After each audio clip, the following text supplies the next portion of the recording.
الحمد للہ رب العالمین وصلی اللہ تعالی علی عبد اللہ ورسولہ خاتم النبیین سیدنا و نبینا و مولانا محمد وآلہ الطاہرین و اصحاب الصالحین اما بعد۔ میر جمع احباب درد دل کے ہلہلے، یہ التفات دل دوستاں رہے نہ رہے۔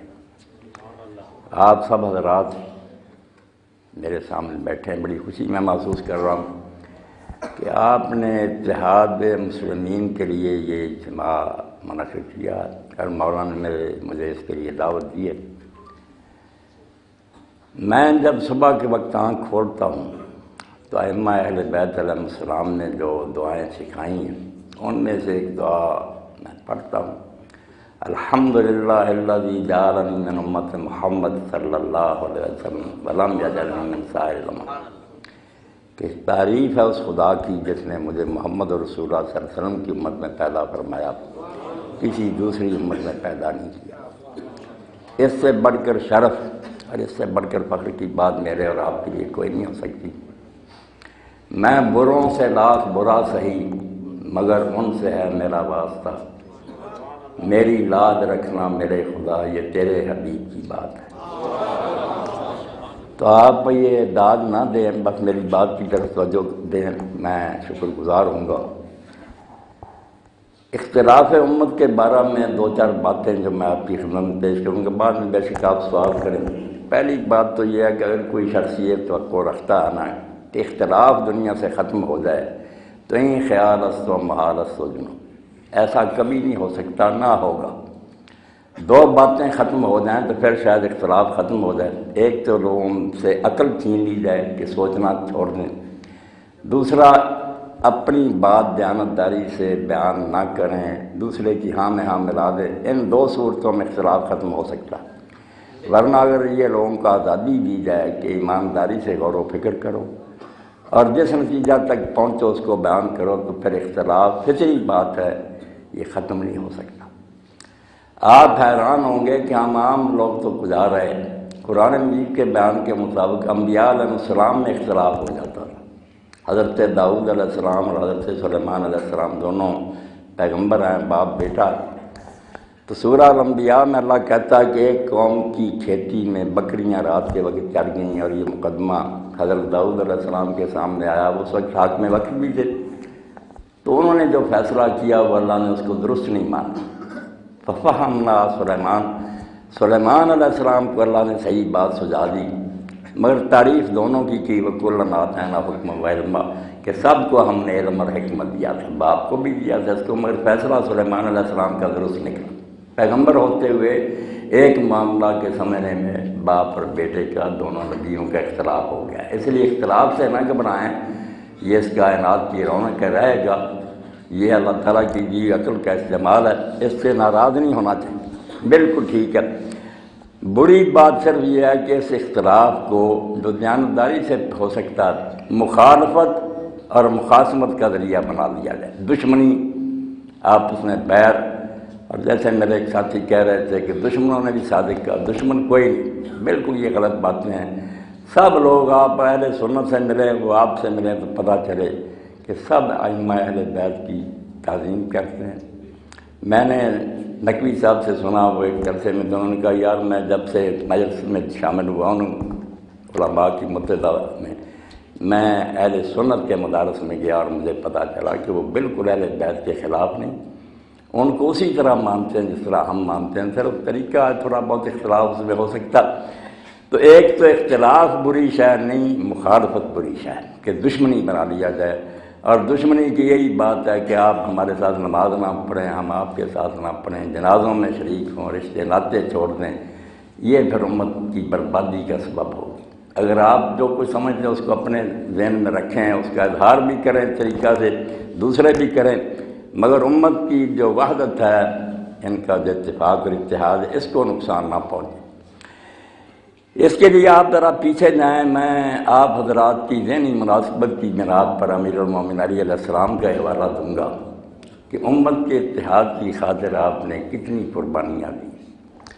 سب سے پہلے تو رسالت مآب علیہ السلام کے بعد جب خلافت منعقد ہوگی تو یہ نجران میں تھا ابو سفیان، وہاں سے آیا تو اس نے جب دیکھا کہ یہ ابو بکر خلیفہ ہو گئے تو ان کے دوست سے زمانہ جاہلیت سے رسالت مآب علیہ السلام کے چچا حضرت عباس ان کے پاس گیا۔ یہ واقعہ جو میں عرض کر رہا ہوں اس احسان کو امت بلا نہیں سکتی کہ علیہ السلام نے اس وقت کس دیانت کا مظاہرہ کیا اور امت کی وحدت کا۔ حضرت عباس کو ساتھ گانٹا کہ یہ کون ہے جو بنو تیم کا آدمی ایک خلیفہ بن گیا، ہم عبد المناف کی اولاد جب مر گئے تھا تو قریبی، اٹھے آپ حضرت علی کو کھڑا کریں اور میں اس کی حمایت کے لیے مدینہ کی گلیوں کو سواروں اور پیادوں سے بھر دوں گا۔ آپ اندازہ کریں اگر یہ سازش کامیاب ہو جاتی تو اسلام مدینہ میں ہی ختم ہو جاتا۔ اور جب حضرت عباس بھی اور یہ ابو سفیان دونوں رسول حضرت علی علیہ السلام کے پاس آئے اور یہ پیشکش کی کہ آپ ہر لحاظ سے زیادہ حقدار ہیں، آپ اٹھے، تو آپ نے فرمایا کہ ابو سفیان میری حمایت کے لیے جو سوار اور پیادے آئیں گے وہی ہے نا جو میدان بدر اور میں رسالت مآب کے خلاف آتے تھے۔ تو میری حمایت کے بہانے چاہتا کہ وہی اسلام کے دشمن دوبارہ مدینہ میں آ جائے، نہ ابو بکر رہے نہ میں رہوں اور اسلام یہی تباہ ہو کر رہ جائے، میں تیری اس سازش کا شکار نہیں ہو سکتا۔ امت کے اتحاد کے لیے کتنی بڑی بات ہے، ورنہ اس کی بات کو آپ قبول کر لیتے نہ آج سنی ہوتے نہ شیعہ ہوتے، سب کو برباد ہو جاتا۔ اور پھر حضرت علی علیہ السلام کے خلاف جو لوگ اٹھے، ساری دنیا کے مسلمان مانتے ہیں، اہل سنت میں سے بھی کوئی اس کا منکر نہیں، کوئی شرارتی اور ضدی اور الگ بات ہے کہ جنگ جمل میں جو لوگ آئے، صفین میں آئے، نہروان میں آئے، ان سب جنگوں میں حق علی علیہ السلام کے ساتھ تھا۔ کوئی سنی عالم ایسا نہیں کہتا، ٹھیک ہے وہ کہتے ہیں ان سے کوئی برا نہیں تھا۔ وہ خارجی جو نا آج ہم نے ہزار برا کہیں، وہ بڑے دیندار لوگ تھے، بڑے نمازی تھے، متقی تھے، مگر جذباتی تھے۔ جب آپ نے ثالثی قبول کر لی، تحکیم قبول کر لی، ثالث مقرر ہو گئے وہ موسیٰ شرعی اور عمر بن العاص کے میرا اور معاویہ کا فیصلہ کرو، تو وہ 12,000 آدمی ناراض ہو کر الگ ہو گئے کہ کیا فیصلہ کرنا، آپ خلیفہ برحق ہیں، قرآن کہتا ہے باغیوں سے جنگ کرو، آپ نے اس معاویہ کے ساتھ ثالثی کیا کرنی؟ یہ ثالثی قبول کر کے آپ نے اپنی پوزیشن مشکوک کر لی۔ برے نہیں تھے، نیت نیک تھی، مگر باغی ہو گئے۔ تو اور انہوں نے اعلانیہ کہنا شروع کر دیا کہ یہ کام جو آپ نے کیا نا، تحکیم کو قبول کرنا، یہ کفر ہے۔ اتنی دور تک چلے گئے کہ وہ پہلے ہی کافر تھے جو آپ سے لڑ رہے تھے، مگر آپ بھی کافر ہو گئے ہیں۔ آپ نے اپنی خلافت کو مشکوک اعلانیہ کہتے تھے علی علیہ السلام کو کہ آپ کافر ہیں، کفر سے توبہ کریں، پھر ہم دوبارہ آئیں گے آپ کی فوج میں، ورنہ آپ کو جہاں پائیں گے قتل کریں گے۔ اعلانیہ کہتے ہیں قتل کریں گے، مگر اندازہ کریں آپ ان لوگوں کے بارے میں علیہ السلام نے کیا فرمایا۔ حدیث کی کتابوں میں آتا ہے، آپ نے کہا 3 وعدے ہیں میرے تمہارے ساتھ، تمہارے کلمہ کا میں احترام کروں گا، تم بے شک مجھے کافر کہو، مجھے قتل کرنے کی دھمکیاں دو، مگر مسجدوں میں آؤ گے تو تمہیں مسجدوں میں آنے سے نہیں روکا جائے گا، اور جو مال فے پبلک فائننس بیت المال سے وظیفہ وہ جیسے دوسرے مسلمانوں کو ملتا تمہیں بھی ملتا رہے گا، اور تیسری بات یہ ہے کہ میں تمہارے خلاف جنگ کی ابتدا نہیں کروں گا جب تک تم خون خرابہ نہ کرو۔ جب انہوں نے بستیوں میں خون خرابہ شروع کر دیا، پھر آپ نے ان کے خلاف قدم اٹھایا، ان کو بری طرح ہلاک کیا، 12 صرف ان میں سے بچے۔ اندازہ کریں کہ جو کافر کہہ رہے تھے آپ انہیں بھی آپ نے کہا کہ مسجدوں میں آؤ۔ اتحاد اسلام کا جو کتنا مقدمہ ہے، کافر کہہ رہے ہیں، اگر آپ انہیں کہتے ہیں تمہیں مسجدوں سے نہیں روکا جائے، حوصلے سے میری باتیں سننی، جذباتی باتوں کا کوئی فائدہ نہیں۔ اور جو جنگ جمل اور جنگ صفین میں قتل ہوئے، آپ نے ان کی نماز جنازہ پڑھی، ان دفن کیا۔ یہ ہماری بدقسمتی ہے کہ بعد میں جب آپ کے فرزند کی باری آئی رسول اللہ کے علاقے پر سوار کی، تو مسلمانوں نے اپنے مردوں کو دفن کیا میدان کربلا میں، مگر امام حسین علیہ السلام ان کے ساتھیوں کو بغیر غور و کفن کے چھوڑ گئے۔ انہوں نے یہ سلوک کیا، مگر حضرت علی علیہ السلام نے کلمہ کا احترام کرتے ہوئے جو ان سے لڑے تھے ان کی بھی نماز جنازہ پڑھی اور ان کو باقاعدہ دفن کیا۔ اس لیے یہ کلمہ اسلام جو ہے یہ چھوٹی بات نہیں، عاقبت کا معاملہ اللہ پر چھوڑیں، وہاں کس کو سزا ہوتی ہے، کون بری ہوتا۔ اس دنیا میں اللہ کے لیے میں آپ سب سے یہ کہتا ہوں، سنیوں سے بھی کہتا ہوں کہ یہ کلمہ جو آپ نے پڑھا کہ ہم اللہ کو مانتے ہیں اور محمد رسول اللہ کو مانتے ہیں، اس کا احترام کرو۔ اس کا احترام امیر المومنین نے کیا، خلفاء نے کیا۔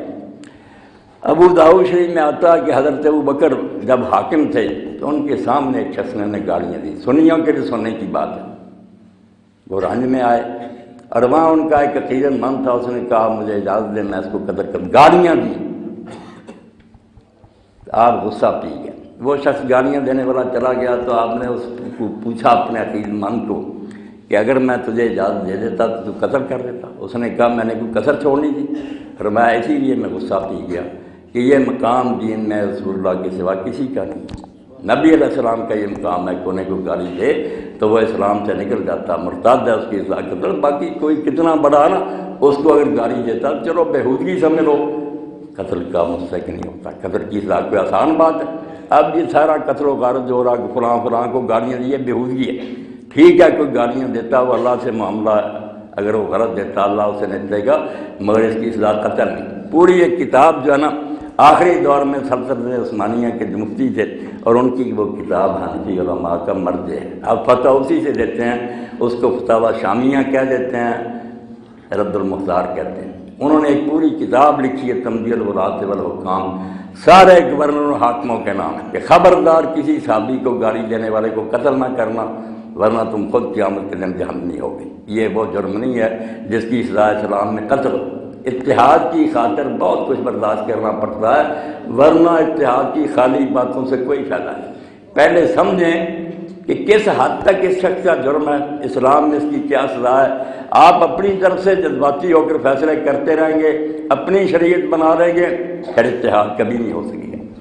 اور نماز کے بارے میں آپ حیران ہوں گے، امام حسن علیہ السلام، امام حسین علیہ السلام، ان کے سامنے مروان جو تھا نا وہ مدینہ میں نماز پڑھاتا تھا، اب جو اس کا کردار ہے وہ سنی شیعہ سب جانتے ہیں، مگر یہ دونوں اس کے پیچھے نماز پڑھتے تھے، اور یہ خبر ہمیں امام جعفر صادق علیہ السلام نے دی ہے، اور پھر اس نماز کو دہراتے بھی نہیں تھے، کہتے ہیں ان کو اس کو سب و شتم بھی کرتے تھے، برا کہتے تھے، مگر نماز اس کے پیچھے پڑھتے تھے، کیونکہ اسلام اس وقت تک نہیں آپ مستحکم ہو سکتا، نہ اتحاد ہو سکتا جب تک آپ نماز ایک نہ کریں۔ اگر آپ زبانی باتیں کرتے رہنا مگر شیعہ سنی کے پیچھے نماز نہ پڑھے اور سنی شیعہ کے پیچھے، تو پھر یہ ایک خواب ہی ہے جو کبھی شرمندہ تعبیر نہیں ہوگا۔ پہلے یہ ہے نا رشتہ کہ اسلام تو جوڑتا ہی نماز سے، اگر نماز آپ اکٹھی نہیں پڑھ سکتے اتحاد کا کوئی سوال نہیں۔ اور آپ حیران ہوں گے کہ ائمہ اہل بیت علیہ السلام کی 30 سے زیادہ حدیثیں ہیں کہ سنی عالم کی پیچھے نماز پڑھنے میں اتنا ثواب۔ آپ ہاتھ لٹکا کر پڑھیں، میری مسجد میں اگر آپ آئیں تو بالکل حرمین کا نمونہ دیکھیں گے، لوگ ہاتھ چھوڑ کر پڑھ رہے ہیں، ناف کے نیچے ہے، سینے پر ہے، کسی کو کوئی تحفظ نہیں، کوئی کسی دوسرے کو کچھ نہیں کہتا، سب جانتے ہیں کہ یہ باتیں معمولی ہیں۔ اب میرے سامنے علماء بیٹھے، میں کہوں گا کہ اگر آپ لوگ اتحاد چاہتے ہیں تو پہلے علماء بیٹھ کر یہ فیصلہ کریں کہ یہ فروعی مسائل میں جو اختلاف ہے، ہاتھ چھوڑنا یا باندھنا، اس کا درجہ کیا ہے اسلام۔ اگر تم لوگ کہتے ہو جیسے شیعہ حضرات کی یہ مبطل صلاۃ ہے، ہاتھ باندھ لیے نماز باطل ہوگی، ثابت کرو، ائمہ اہل بیت سے اور شیعہ فقہ ثابت کرو کیوں مبطل صلاۃ ہے۔ یہ کہو ہم نہیں باندھتے، ٹھیک ہے نہ باندھو۔ سنیوں میں سے بھی امام مالک رحمۃ اللہ علیہ کے پیرو نہیں باندھتے، امام لیث کے پیرو جو تھے مصر میں وہ نہیں باندھتے تھے، امام اوزاعی شام میں نہیں باندھتے، اور میں خود کئی رقصوں میں کھلے ہاتھ پڑھتا ہوں، کوئی بات نہیں۔ مگر یہ کہنا کہ باندھ لیے تو نماز باطل ہو جائے گی، یہ عام شیعہ کتابوں میں ایسے ہی لکھا، مگر اس کی کوئی دلیل نہیں، کوئی ثابت نہیں کر سکتا کیوں باطل ہے چلوا۔ آپ یقین جانیں نماز جو ہے نا، کئی لوگ مجھ سے سوال کرتے ہیں کہ 10 سال اللہ کے نبی نے مسجد نبی میں ہزاروں کے مجمع میں نماز پڑھی ہے، مسلمانوں کا اس میں اتفاق نہیں۔ آپ اس سوال کے بوجھ سے نکل ہی نہیں سکتے غیر مسلموں کے، آپ کہیں گے ہمیں اہل بیت نے یہ بتایا، وہ کہیں صحابہ نہیں، کافر نہیں یہ سنیں گے، وہ کہتے ہیں یار نبی علانیہ پڑھتا رہا، اس پر بھی تمہارا اتفاق نہیں۔ اس بات کو پلے باندھو اور میں ثابت کر دوں گا کہ رسول اللہ نے ہاتھ باندھے اور چھوڑے بھی، اس لیے کوئی بات نہیں، شرارتی لوگوں نے اپنی دکانیں بنانے کے لیے ایسا کیا، ورنہ اس میں کوئی فرق نہیں، کوئی ہاتھ باندھ دے چھوڑ دے۔ نماز کے کچھ اجزاء ایسے ہیں جو فرائض اور واجبات ہیں، ان کے بغیر نماز نہیں۔ جیسے آپ اس وقت ہزاروں کی تعداد میں بیٹھے ہیں، قد چھوٹے بڑے ہیں، رنگ جدا جدا ہے، بہت سی چیزوں میں فرق ہے، مگر آپ سب انسان کہلاتے ہیں۔ نماز کہلائے گی بے شک 100 طرح پڑھی جائے، جب تک یہ 6-7 باتیں رہ جائیں کہ نماز شروع کرے اللہ اکبر سے کہ ہاتھ اٹھانا بھی فرض نہیں، واجب نہیں، سنت، اسی لیے ہمارے یہاں مسجد رحمان ہے، وہاں دونوں ریاستوں میں کوئی ہاتھ نہیں اٹھاتا، پہلی مرتبہ بھی نہیں اٹھاتی۔ وہ حکومت جو وہاں چل رہی ہے یہ خارجیوں کی ایک شاخ ہے، مگر بہت نرم بہت دل لوگ ہیں مسجد رحمان کے لوگ، وہاں سلطان بھی آبادی ہے، وہاں قاضی بھی آبادی ہیں، آتے ہیں سیدھے کھڑے ہوتے ہیں، اللہ اکبر اللہ اکبر، تکبیر تحریمہ فرض ہے، اس کے بغیر نماز چالو نہیں ہوگی۔ ہاتھ آپ اٹھا رہے ہیں تو بہتر ہے، نہ اٹھائیں تو نماز کا کچھ نہیں بگڑے گا، ان کی نمازیں نہیں درست ہیں۔ اس کے بعد ہے کہ سورہ فاتحہ پڑھیں، اس کے ساتھ سورہ پڑھیں، کوئی سارے مسلمان پڑھیں، رکوع کریں، پھر سیدھا کھڑا ہوں، پھر 2 سجدے کریں، ان کے درمیان بیٹھیں، آخر میں تشہد پڑھیں اور سلام کہیں۔ کئی دوست مجھ سے پوچھتے ہیں شیعہ سلام نہیں کہتے کیونکہ وہ دین ادھر منہ پھیرا ادھر منہ، اس کو اسلام کہتے ہیں۔ حالانکہ اگر وہ افریقہ اور لیبیا وغیرہ میں جائیں، وہاں سنی جو ہیں امام مالک کے پیرو، وہ بھی منہ سیدھا رکھ کر بس السلام علیکم کہہ دیتے ہیں۔ سلام کہنا نماز کا خاتمہ ہے، منہ پھیرنا ادھر ادھر یہ کوئی نہیں۔ اور یہ 2 سلام اور 1 سلام دونوں اللہ کے رسول نے پھیرے، کبھی صرف منہ سامنے رکھ کر 1 سلام السلام علیکم، مالکی اتنا ہی کہتے ہیں، آپ لوگ لمبا کہتے ہیں السلام علیکم ورحمۃ اللہ وبرکاتہ۔ زبان سے یہ کلمہ کہنے سے نماز ختم ہو جاتی ہے۔ اب لوگ پوچھتے ہیں یہ 3 بار اس طرح کرتے ہیں، میں کہتا ہوں یار یہ تاکی بات ہے، نماز کے بعد کے ذکر اذکار ہے، اگر کوئی شیعہ اس طرح نہ کرے نماز میں ذرا برابر فرق نہیں آتا، کچھ نہیں۔ السلام علیکم منہ سے کہنا ضروری تھا، وہ اس نے کہہ دیا، نماز ہو گئی ختم۔ اس کے بعد سنی بھی بلند آواز سے کہتے ہیں اللہ اکبر 1 بار، آپ 3 بار کہہ دیتے ہیں، ہاتھ بھی اٹھاتے ہیں۔ اس کو علماء تاکیبات کہتے ہیں کہ نماز کے بعد کے ذکر اذکار ہے، کریں، اچھا نہ کریں تو آپ بھی سمجھیں، مسائل اپنے علماء سے بھی پوچھا کریں نا۔ انہوں نے کہا یار آخری حق بتاؤ کہ نماز کس طرح پڑھی جائے، تو کہہ دیں گے کہ نماز ہو گئی، اس سے زیادہ اگر کوئی کرے گا تو بہتر ہے۔ یہ قنوت جو آپ لوگ پڑھتے ہیں، میرے ساتھی پڑھ لیتے ہیں، جاتے ہیں شیعہ مسجدوں میں کہتا ہوں دوسری رکعت میں اگر رکوع سے پہلے ہاتھ اٹھائیں گے، یار سنی کتابوں میں بھی رسول اللہ پڑھتے تھے، آپ لوگ کہتے ہیں ہنگامی حالات میں تھے، وہ کہتے ہیں ہر وقت ہنگامی حالات میں، فرق کوئی نہیں، اٹھا لیا کرو۔ بہت معمولی باتیں ہیں، مگر اس کے لیے علماء کا سینہ کھلا ہونا چاہیے۔ آپ عام لوگ ہیں، سادہ ہیں، جو علماء آپ کو بتائیں گے، جب یہی کہہ دیں گے کہ سنیوں کی نماز باطل ہے، وہ کہیں گے شیعوں کی باطل ہے، اتحاد کیا ہوگا پھر؟ اتحاد کی باتیں رہ جائیں گی، ایک فنکاری، اتحاد نہیں ہوگا۔ نماز کھلے دل سے بغیر تحفظ کے آپ سنیوں کے پیچھے پڑھیں، سنی آپ کے پیچھے پڑھیں۔ ابھی علامہ صاحب نماز پڑھائیں، میں ان کے پیچھے پڑھوں گا، مجھے ذرا ہچکچاہٹ نہیں ہوگی کہ میری نماز کو کوئی نقصان پہنچے گا۔ امت کی وحدت کے لیے پہلے نماز کا ایک ہونا ضروری ہے۔ اور پھر ایک بات جو میں عرض کروں، میں دونوں کو مجرم سمجھتا ہوں۔ ان دنوں میں سنی حضرات کتابیں لکھتے ہیں کہ شیعوں کی کتابوں میں آتا ہے قرآن مجید میں اس طرح تھا، مگر اب نہیں ہے۔ باقی بہت روایتیں ہیں جس سے قرآن مشکوک ہو گیا، اور یہ صرف آپ کی نہیں سنیوں کی کتابوں میں بھی ہے، اس طرح تھا مگر اس میں نہیں ہے۔ نتیجہ کیا نکلا؟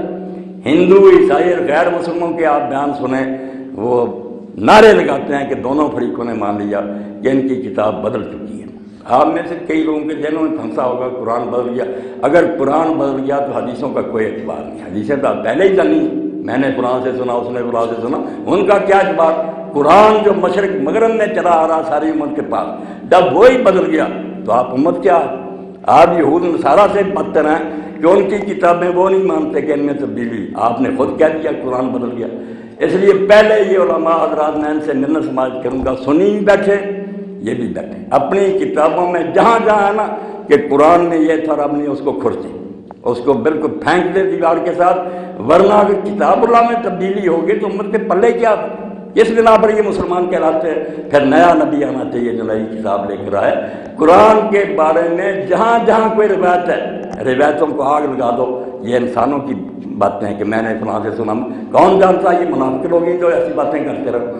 قرآن مشرق سے مغرب تک، اور یہ کوئی شیعہ عالم بھی نہیں کہتا، جب پوچھا جاتا ہے کہ ائمہ طاہرین کے پاس کوئی اور قرآن تھا، نہیں کہتے ہیں، بالکل یہ بہانہ بنائیں گے کہ مہدی علیہ السلام کے آنے تک انہوں نے اسی کا امضا کر، اس وقت تو یہی چلتا رہا۔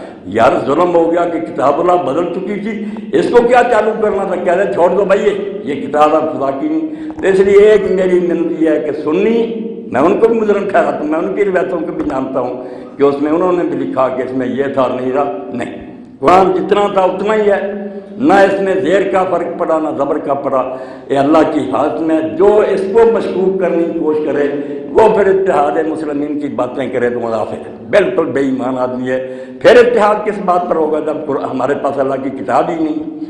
اور دوسری بات جو علامہ صاحب کہہ رہے تھے، یہ تاریخ جو ہے نا خدا کے لیے کہ حضور کے بعد کیا ہوا، یہ تاریخ ہے، اور یہ تاریخ جن لوگوں نے لکھی وہ خود مانتے ہیں کہ یہ ہم نے فلاں سے سنا، اور ان کے بارے میں جب کتابوں میں ہم پڑھتے ہیں نا اکثر راوی جھوٹے ہیں، بالکل بے ایمان آدمی ہے جو اسلام کو برباد کرنے کے لیے ہمیں لڑا رہا ہے، فلاں نے یہ ظلم کیا، فلاں نے یہ مجلس چونکہ علم کی ہے، اور میں بڑھاپے میں چاہتا ہوں کہ تمام حجت ہو جائے، مشرق مغرب میں میری باتیں جا رہی ہیں، امریکہ سے لے کر آسٹریلیا تک سن رہے ہیں لوگ، یہ بات جانی چاہیے کہ یہ جو ظلم ہے نا ان کے بارے میں پہلے صحیح سمجھ سے ثابت کریں۔ میں علماء کی ذمہ داری سمجھوں گا کہ آپ کے سر پر قرآن ہے اور اللہ گواہ، پہلے ثابت کرو کہ یہ ظلم ہوئے ہیں، اس کی کوئی مستند بات ہے۔ ہمارے اپنے دور میں بات ہوتی ہے، ہم اس کا فیصلہ نہیں کر سکتے۔ ہمارے سامنے بھٹو صاحب ہوئے، ان کے حامی لکھتے ہیں کہ وہ بہت محب وطن تھے، وہ بھی کتابیں لوگ پڑھ رہے ہیں۔ دوسری طرف وہ بھی ہے جو کہہ رہے ہیں وہ دشمن سے، ملک کے غدار سے، یہ ساری کتابیں پھیل گئی۔ اب جو کوئی بیچارہ پڑھے گا اپنے دور کی بات ہے، کیا فیصلہ کرے گا؟ 1400 سال کی بات ہے، ہر طرح کے لوگ داخل ہو گئے مسلمانوں کو لڑانے کے لیے۔ اس لیے یہ متائن مظالم پہلے ثابت کرو صحیح سند سے، بے شک شیعوں کی کتابیں ہوں کہ ان کے راوی سچے ہیں، اور اگر تمہارے علماء ہی کہیں کہ جھوٹے ہیں تو کیوں ان کی بنا پر خلیفوں کو برا کرتے ہو، اور وہ کیوں حضرت علی اور حسین کو بدنام کرتے ہیں کہ وہ باغی تھے؟ پہلے ثابت کرو کہ یہ چیزیں ہوئی ہیں، اور ان کے بعد حکم شرعی بیان کرو کہ بالفرض یہ ظلم ہوا، شریعت نے اس کی کیا سزا، کافر ہو گئے کہ ان پر لعنت کی جائے۔ اس لیے اتحاد کی بات اگر کرنی ہے تو دیانتداری سے کرو، قرآن کو سچا مانو، تاریخ کو کھنگالو، اور اس میں سے جو ہے نا غلط باتیں چھانٹ کر پھینک۔ بے شک کتنی ناراضگی ہے کہ ہم تو صدیوں سے ہی سنتے ہیں، کوئی فائدہ نہیں، صدیوں سے سننے سے بات سچی نہیں ہو جاتی، پہلے اس کی تحقیق کرو۔ تحقیق کے بغیر کسی بات کو ماننا انسانیت کی توہین ہے، جو سنی وہ مانتے چلے گی تو عقل مندی۔ اور باقی یہ نماز وغیرہ کے احکام، روزے، ان کے بارے میں شیعہ حضرات جو اپنی فقہ کی کتابیں کنگالیں، میں نے پڑھی ہیں الحمدللہ، بڑی خوشی ہوئی۔ کچھ عام کتابیں جن میں لکھ دیتے ہیں کہ یہ کرے تو اس سے روزہ ٹوٹ جاتا، مگر جو استدلالی فقہ ہے جنہوں نے بحث کی کہ اس کی کوئی دلیل بھی ہے، وہ پھر صاف ثابت کرتے ہیں کہ ان چیزوں میں سے پانی میں غوطہ لگانے سے یہ کوئی روزہ نہیں ٹوٹتا، نہ اس کی کوئی دلیل ہے۔ وہ کتابیں امت کو پڑھائیں جس سے دونوں گروہ نا بالکل قریب ہوں، سنی بھی تعصب اور ضد چھوڑے، وہ شیعوں کی کتابیں پڑھیں۔ اور واقعی بہت سے مسائل ایسے ہیں جو ائمہ اہل بیت علیہ السلام کی فقہ سے حل ہوتے ہیں۔ 7ویں صدی ہجری میں امام ابن تیمیہ بہت آپ کے خلاف ہوئے، ان کی کتاب منہاج السنۃ النبویہ سنیوں کے پاس سب سے بڑا مرجع، کہ شیعوں کے رد میں اس سے بڑی کتاب نے علامہ ہلی کے جواب میں لکھی تھی، مگر حال یہ تھا کہ وہ فقہ میں کھلم کھلا شیعہ کے بہت سارے مسائل لیتے تھے، اور اس میں کوئی اخفا بھی نہیں کرتے تھے، اپنے فتاوے میں لکھتے تھے یہ مسئلہ ائمہ اہل بیت کا ہے اور اس سے زیادہ بہتر کوئی نہیں۔ طلاق کا مسئلہ ہی سننے، اب سنی قانون تو یہ ہے نا کہ اکٹھی کوئی تین کہہ دے طلاق طلاق طلاق ہوگی، اور اب اس کے لیے حل کیا ہے کہ وہ عورت کسی دوسرے آدمی کو دو چار دن کے لیے حلالہ کہتے ہیں اس کو، وہ اس کو استعمال کرنے کے بعد پھر چھوڑے، معاذ اللہ اتنی بے غیرتی اور بے حیائی۔ امام ابن تیمیہ نے حالانکہ 600-700 سال ہو گیا تھا کہ سنیوں کا اس پر اتفاق تھا کہ تین ہوگی، انہوں نے ماریں کھائیں، بدنامی جیلی، لوگوں نے کہا کہ رافضی ہو گیا، مگر انہوں نے کہا یار رافضی ہونے دو، اس حلالہ سے جان چھڑاؤ، یہ بچیوں کے ساتھ کیا ظلم کرتے ہو کہ ایک نے طلاق دی اب 2-4 دن وہ کسی اور مرد کے پاس ہے۔ کھلم کھلا لکھ دیا، ہزاروں صفحے لکھے کہ نکاح تحلیل باطل ہے، یہ حلالے کا نکاح، اور 3 مرتبہ کہی ہوئی طلاق ایک ہی طلاق ہے، اس کو حق حاصل ہے کہ وہ 3 مہینوں تک رجوع کر لے، اور اگر رجوع نہیں کر سکا دوبارہ ان کا نکاح ہو جائے گا ڈائریکٹ، کوئی حلالے کی ضرورت نہیں۔ تو یہ مثال میں اس لیے دی کہ بہت سے مسائل ایسے ہیں جو فقہ جعفریہ سے حل ہوتے ہیں، بہت اچھے طریقہ سے حل ہوتے ہیں، ان کو اکٹھا کرنے کی کوشش کرتے ہیں۔ سنی عالم بھی بیٹھتے ہیں، شیعہ بھی بڑے بڑے عالم بیٹھے، چھوٹوں کو چھوڑو جن کا کام یہ ہے کہ لڑائیں اور پیسے کمائے، وہ بیٹھ کر نا ایسی بڑی بڑی جماعتیں چھانٹی کریں کہ یہ پکے مسئلے ہیں، اس سے امت کی بہتری اور فلاح ہے، اس کو قبول کر لیں، تو انشاءاللہ اختلاف ہی ختم ہوگا۔ کچھ میری معلومات ہیں جتنا میں نے پڑھا، کچھ علامہ صاحب کیے، نہ سب لوگوں کے ذہن ایک جیسے ہیں، نہ معلومات کے ذرائع، اختلاف سے نہ گھبراؤ، اختلاف کو لڑائی اور جنگ کا سبب نہ بناؤ، اس کو دشمنی نہ بناؤ، اپنی رائے ادب سے اچھے طریقے سے میں اور علامہ صاحب بیٹھ کر بات کر لیں، ہو جائے اتفاق ٹھیک ہے، ورنہ یہ اپنی رائے پر قائم کریں رہیں، میں اپنی پر، مگر محبت کریں، سلام کہیں، جنازے پڑھیں، نمازیں ایک دوسرے کے پیچھے پڑھیں، پھر انشاءاللہ وہ نور چمکے گا جس سے امت جو ہے نا ایک ہو جائے گی۔ یک شبو توحید را مشہود کن گائے بشراد امر موجود کن۔ کیوں تم نے ایک امت کو ٹکڑوں میں بانٹ دیا؟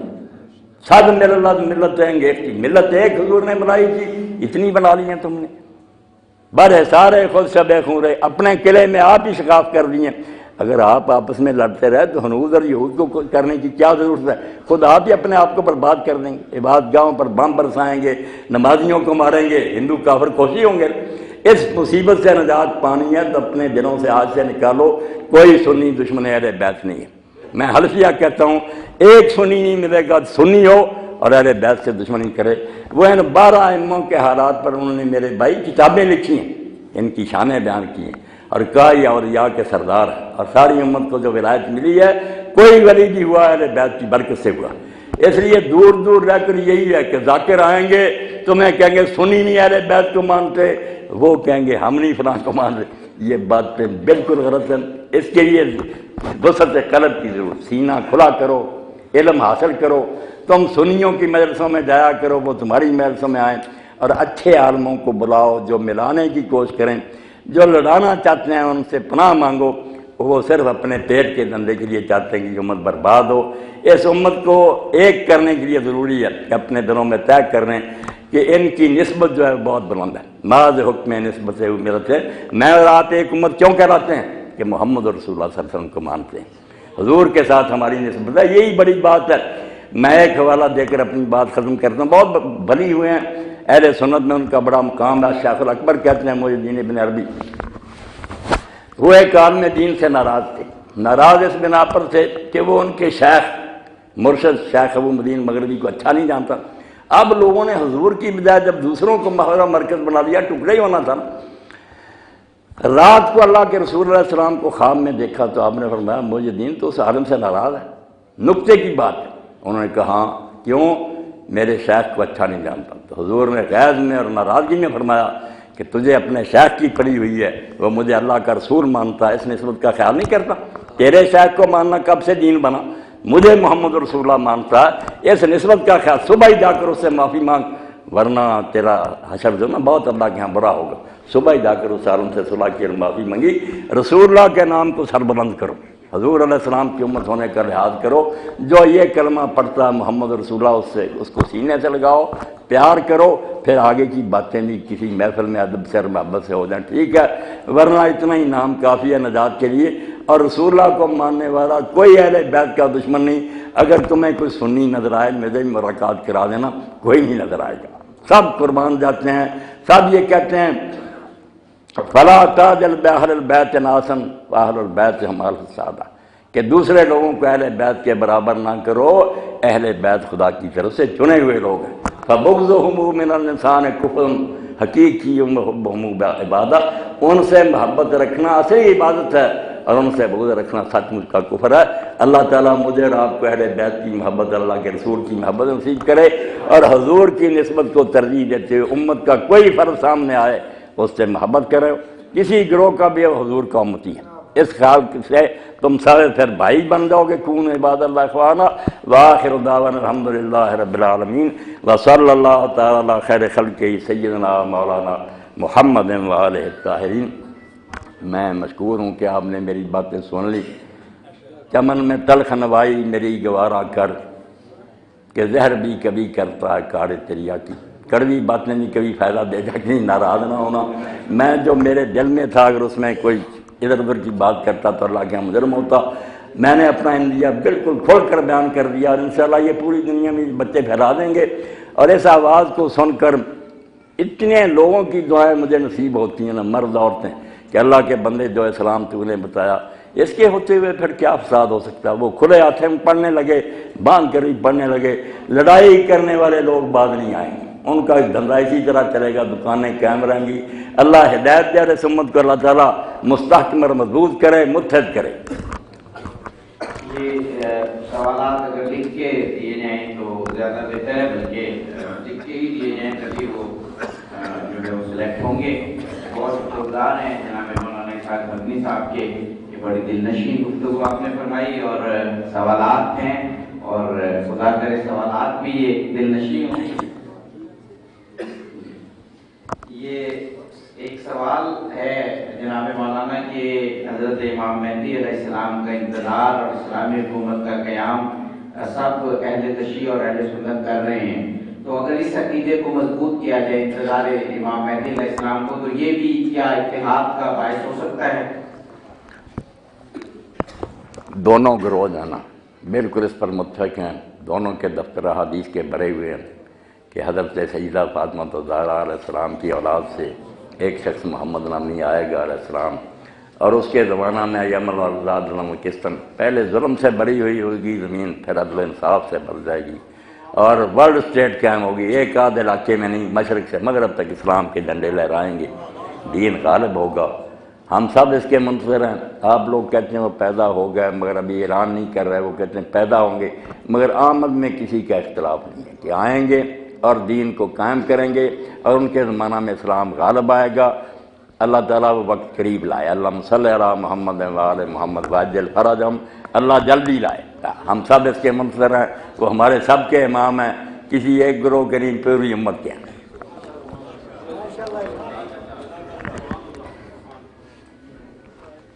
یہ ہے شرک کے بارے میں سوال کہ شرک کیا ہے، اس سے کیسے بچا جا سکتا ہے، اور بدعت کیا ہے اور بدعت سے کیسے بچا جا سکتا ہے؟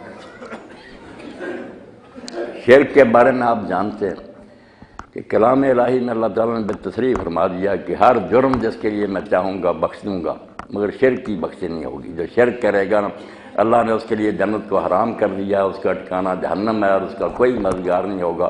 یہ قرآن مجید میں بار بار آیا بالتصریح، اور انبیاء علیہ السلام جتنے آئے ہیں وہ اسی لیے آئے ہیں، یا قوم اعبدوا اللہ ما لکم من الہ غیرہ، اللہ کی پوجا کرو، اس کے سوا کسی کی پوجا نہیں۔ اب دو باتیں الگ الگ ہیں، ایک تو ہے کہ ہم کسی نیک آدمی سے دعا کرائیں کہ آپ اللہ کے حضور دعا کریں اللہ تعالیٰ میری یہ مشکل حل کرے، یہ بالکل جائز ہے، اس میں کسی کا اختلاف نہیں۔ اہل حدیث اور بریلوی جو بندی شیعہ سب مانتے ہیں کہ یہ خطرے سے خالی بات ہے، آپ کسی اللہ کے نیک بندے سے کہہ دیں کہ وہ اللہ سے دعا کرے، کوئی بات نہیں۔ اور اگر دعا کا موقع نہیں، ہم دور ہیں مدینہ منورہ سے، یا وہ بزرگ ہمارے سامنے نہیں، تو ان کا وسیلہ دے سکتے ہیں، اس میں بھی کوئی بات نہیں کہ اللہ فلاں کی برکت، ان کے طفیل، ان کے واسطہ سے ہمارا کام کر، اس پر بھی اللہ خوش ہوتا کہ میرے نیک بندوں سے محبت کرتے ہیں۔ اور اقبال کی زبان میں خار ہیں بدکار ہیں ڈوبے ہوئے ذلت میں ہیں، کچھ بھی ہیں آخر تیرے محبوب کی امت میں، یہ وسیلہ اور واسطہ ہم دیتے ہیں، یہ بھی ٹھیک ہے۔ مگر اگر ڈائریکٹ شروع کر دیں کہ اللہ تعالیٰ معاذ اللہ معطل ہو گیا اور اپنی حکومت اس نے نیک بندوں کے حوالے کر دی ہے، اب رزق دینا اور شفا بخشنا اور سارے کام بس نیک بندے کرتے ہیں، یہ میرے بھائی آپ ناراض نہ ہو، دین میں اس کی کوئی گنجائش نہیں، یہ کوئی اس کا جواز نہیں، یہ پھر اللہ تعالیٰ کی حکومت چھین کر دوسروں کو دینا ہے۔ الا لہ الخلق والامر، دنیا اسی نے بنائی ہے اور اس کا حکم چلتا ہے، اس سے دعا کر سکتے ہیں، وسیلہ اس کے سامنے پیش کر سکتے ہیں۔ اگر ڈائریکٹ بزرگوں سے مانگنا شروع نہ، اس میں بزرگ راضی ہیں، ان کی رضا بھی حاصل نہیں، ہم اپنی طرف سے جو مرضی نعرے ایجاد کر لیں۔ ائمہ اہل بیت علیہ السلام کا میں نے پوری طرح علم پڑھا، اور میں اس کو اپنے لیے سعادت سمجھتا ہوں کہ اہل سنت کے ساتھ ساتھ میں نے ائمہ اہل بیت کی کتابیں اور ان کے فرامین بھی پڑھے۔ ائمہ نے کبھی یہ دعویٰ نہیں کیا کہ ہم رزق دیتے ہیں، شفا بخشیں، جب بھی ایسا ہوا لوگ اس گروہ کو انہوں نے رد کیا کہ نہ حد سے نہ بڑھو، ہم اللہ کے بندے ہیں، اس کے سامنے سجدے کرتے ہیں، اس سے مانگتے ہیں، تم بھی مانگو۔ اس کے لیے آپ نہج البلاغہ سے لے کر جتنی جی چاہے کتابیں پڑھ لینا، یہ کہیں نہیں آئے گا کہ علی تو ہمیں یہ دے فلاں ہمیں، نہیں، یہی ہوگا کہ اللہ دے، وسیلہ دے سکتے ہیں بحق اہل بیت محمد، اے اللہ رسول اللہ کی حال کے طفیل دے، یہ ٹھیک ہے۔ یہ ایک کوشچن ہے کہ اگر کوئی مسلمان کسی کو کافر کہے تو اس کی کیا شریعت میں اس کی کیا ہے؟ اللہ، بہت اچھا سوال ہے۔ ایک حدیث پاک جو آئی کہ آپ نے فرمایا جو کسی کلمہ گو کو کافر کہتا ہے، اگر وہ شخص کافر نہیں جس کو اس نے کہا تو کہنے والا پھر کافر ہو جاتا۔ اس حدیث سے بڑا فساد پھیلا ہے، لوگوں نے غلط سمجھا اس کو جس کی وجہ سے نہ کہہ دیا کسی بیوقوف نے مسلمان کو کافر، تو انہوں نے کہا اچھا میں تو نہیں، تو اب کافر ہو گیا، کافر کی پھر نہ رٹ لگ گئی۔ اب مسئلہ یہ ہے کہ ایک شخص تو بلا وجہ کہتا، جانتا کہ یہ سچا مسلمان ہے، مگر خواہ مخواہ کہتا کہ تو کافر ہے، یہ تو پھر یہی مطلب ہوا کہ وہ اسلام کو ہی کفر کہتا نا۔ مگر اگر اس کے خیال میں ہے کہ یہ شخص مسلمان نہیں، بے شک غلطی سے سمجھتا، مگر اس نے سمجھا کہ یہ مسلمان نہیں، پھر اگر اس کو کافر کہا، اس کو کہتے ہیں تعویل سے، اس کو یہ مغالطہ ہے، بے شک خیال غلط ہو، جیسے کئی لوگ کہتے ہیں شیعہ حضرات فلاں کو کہتے ہیں، میں کہتا ہوں یار بلا وجہ کہتے ہیں نا کہ اچھے وہ مسلمان، مگر ہم انہیں کافر کہتے ہیں تو کافر ہو جاتے، مگر یہ بیچارے کسی غلط فہمی کا شکار ہے ہمارے خیال میں کہ وہ لوگ جو تھے اندر سے ٹھیک نہیں تھے، ظاہر سے مسلمان، اس تعویل کا۔ اور یہ دونوں چیپٹر جو ہیں امام بخاری نے اپنی کتاب میں باندھے کہ بلا تعویل کہے دوسرے کو کافر تو کہنے والا کافر ہو جاتا، اور اگر تعویل سے کہے کافر نہیں ہوتا۔ اور اس لیے یہ بڑا حوالہ دیا کہ حاطب بن ابی بلتہ رضی اللہ تعالیٰ صحابی تھے، بدری تھے، اللہ کے رسول علیہ السلام نے مکہ پر چڑھائی کا ارادہ کیا، اور اس لیے کہ وہ اللہ کا شہر ہے، خون خرابہ نہ ہو، خفیہ رکھنا چاہ کہ پتہ نہ چلے قریش مکہ کو جنگ کی نوبت نہ آئے، مگر انہوں نے جاسوسی کے طور پر خط لکھ دیا۔ اتنے بڑے صحابی سے غلطی ہوئی کہ ان کو خط لکھ دیا کہ رسول اللہ چڑھائی کرنے والے اپنی تیاری کرو، اور وجہ اس کی یہ ہوئی کہ ان کا بال بچہ وہاں تھا، انہوں نے کہا اگر میں یہ احسان کافروں پر کروں تو میرے بال بچے کا خیر، پدری محبت سے غلطی ہوگی، مگر وہ خط حضور کو اللہ کی وحی سے پتہ چل گیا۔ آپ نے علی علیہ السلام کو، حضرت مقداد کو، حضرت زبیر کو کہا کہ گھوڑوں پر سوار ہو اور روضہ خاک ہے ایک مقام ہے وہاں وہ عورت ملے گی، اس کے پاس خط ہے برآمد کرو۔ جب جا کر اس کو پکڑا اور کہا کہ خط دے، اس نے کہا میرے پاس کوئی خط نہیں، سارا اس کا نام تھا، اور اپنے بالوں میں اس نے نہ گوندا ہوا تھا۔ حضرت علی علیہ السلام نے کہا کہ جس نے ہمیں کہا نہ وہ جھوٹ بولتا اور نہ اس کو غلط اطلاع اللہ کی طرف سے ملتی ہے، خط دے دے، ورنہ اگر تیرے کپڑے اتار کے تیری شرمگاہ میں سے بھی نکالنا پڑا تو میں نکالوں گا، تو رسول اللہ کی بات کو جھوٹا کہتی ہے۔ پھر ڈر گئی اور خط نکال کر دے دیا، وہ خط مدینہ میں آ گیا۔ اب جب وہ خط پڑھا گیا تو حضرت عمر رضی اللہ عنہ نے کہا یا رسول اللہ یہ منافق ہے، ہمیں اس کو قتل کرنے کی اجازت، بدری صحابی کو منافق کہا۔ تو امام لکھتے ہیں بخاری اسی لیے حضرت عمر کافر نہ ہوئے کہ وہ تعویل سے سمجھتے تھے کہ اس کا یہ کام جو ہے نا کافروں کو جاسوسی کرنا یہ منافقوں کا کام ہے، ایک مغالطہ تھا۔ حضور نے فرمایا نہیں، بچوں کی محبت کی وجہ سے بیچارے سے یہ ہوگی، ہے سچا مومن۔ تو مطلب یہ ہے کہ اگر غلط فہمی سے کوئی کسی کو کافر کہہ دے وہ نہیں کافر ہوتا، البتہ مسلمان سمجھتے ہوئے پھر اس کو گالی دے کہ تو کافر ہے، پھر ہو جاتا ہے کہ تو ایک سچے مسلمان کو کافر کہہ رہا۔ یہ کوشچن ہے کہ اہل بیت سے کیا مراد ہے؟ اہل بیت سے مراد نا، اب تفسیر نمونہ بھی آپ پڑھیں، آل محمد اور اہل بیت کو بھی لوگوں نے نا مبہم بنا دیا۔ اصل میں ایک ہی لفظ مختلف موقعوں پر نا مختلف معنی میں استعمال ہوتا۔ ایک موقع تو ہے کہ نبی علیہ السلام نے اپنے پر کملی اوڑھی ہوئی تھی، یہ آئے حسن علیہ السلام، حسین علیہ السلام، امیر المومنین فاطمہ زہرا، آپ نے فرمایا اللہم یہ میرے اہل بیت ان کو پاک کر دی۔ اس حدیث میں تو اہل بیت پھر پہنچن پاک ہی ہے نا۔ ایک جو ہے جس میں آپ نے فرمایا کہ صدقہ محمد و آل محمد کے لیے حرام ہے، یہ شیعہ سنی دونوں مانتے ہیں کہ سارے بنی ہاشم سب کے لیے زکوٰۃ حرام ہے۔ یہاں دائرہ وسیع ہو گیا، یہ جو ہے نا اہل بیت نسب ہو گئے کہ حضور کا سارا خاندان جس سے آپ پیدا ہوئے۔ یہ زکوٰۃ کا مسئلہ پوچھیں کہ جب کہتے ہیں کہ زکوٰۃ حرام ہے آل محمد پر تو صرف ان چار کے لیے حرام ہے؟ نہیں، کل بنی ہاشم اس میں آتے ہیں۔ اس لیے تین معنی ہیں۔ انہوں نے بہت اچھا کیا تفسیر نمونہ والوں کہ آل محمد ہم ضد نہیں کرتے کہ عربی زبان میں پیروکاروں کے بھی آتا ہے، جو کسی شخص کے پیرو، جیسے فرعون تھا اس کو ماننے والوں کو کہا کہ ہم نے فرعون اور آل فرعون کو غرق کر لیا، تو آل فرعون میں سارے مصری جو تھے اس کے ساتھ وہ سارے تھے۔ یہ موقع کی بات ہوتی ہے کہ کہاں یہ لفظ آیا ہے، اس کا پھر آگاہ پیچھا جو ہے وہ بتاتا ہے کہ یہاں کون اہل بیت ہیں۔ باقی جو سیدہ زہرا ہیں اور حضرت علی علیہ السلام ہیں، حسن حسین، ان کو سب سنی شیعہ بالکل مانتے ہیں کہ اصحاب الکساء ہیں، اس کملی میں تھے، حضور نے ان کے لیے دعا کی، اس کا کوئی منکر نہیں۔ یہ عقیدہ توحید سے متعلق سوال ہے کہ کیا اہل سنت کے مطابق خدا ہاتھ پاؤں یعنی جسم رکھتا ہے؟ شاید کچھ کتابوں میں یا کچھ سوالوں سے یہ سوال۔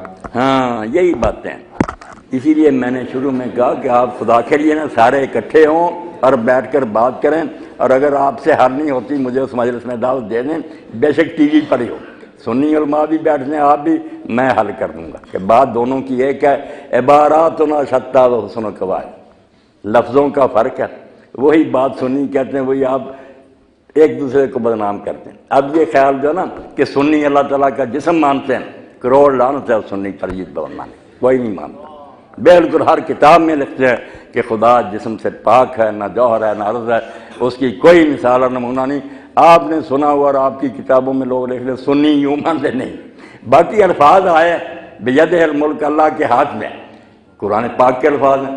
آنکھوں کا لفظ آیا کہ وسنا الفلک باعیننا، اے نوح ہماری آنکھوں کے سامنے کشتی بنا۔ اب وہاں سارے مانتے ہیں کہ اللہ تعالیٰ کی نہ ہماری طرح آنکھیں ہیں نہ ہماری طرح ہاتھ ہیں، مگر لفظ ہیں، ان لفظوں کا پھر حل کرنا پڑتا ہے کہ بھئی ہاتھ سے مراد ہے کہ اس کا اقتدار ہے، اس کی قبضہ میں ہے، ورنہ اس طرح کا ہاتھ نہیں۔ یہ سارے سنی شیعہ دونوں ایک ہی کہیں گے، بدنام کرنے کی بات الگ ہے کہ جو الفاظ آ گئے ہیں قرآن و حدیث میں وہ شیعوں کے ہاں بھی ہیں سنیوں کے میں، ان کا کوئی حل کرنا، جسم سے بھی پاک ماننا، الفاظ کا بھی انکار نہیں کرنا، ان کی کوئی مناسب تعویل کرنی ہے۔ اگر ہے نا اللہ تعالیٰ فرماتا ہماری آنکھوں کے سامنے، تو مطلب ہماری نگرانی میں میری طرف سے وہی آتی رہے گی، میرے حکم کے مطابق کشتی سے بناتا رہے، ورنہ کوئی ایسی آنکھیں نہیں کہ اللہ ان سے دیکھ رہا۔ آپ بے فکر ہو جائیں، آپ اور وہ دونوں ایک ہی طرح اللہ کو مار رہے ہیں، صرف جھگڑا ہے کہ ملنا نہیں، ایک دوسرے سے بدنام کرنا۔ میں نے اکثر شیعہ دوستوں سے سنا، کہتے ہیں سنی کہتے ہیں والخیر شر والخیر شر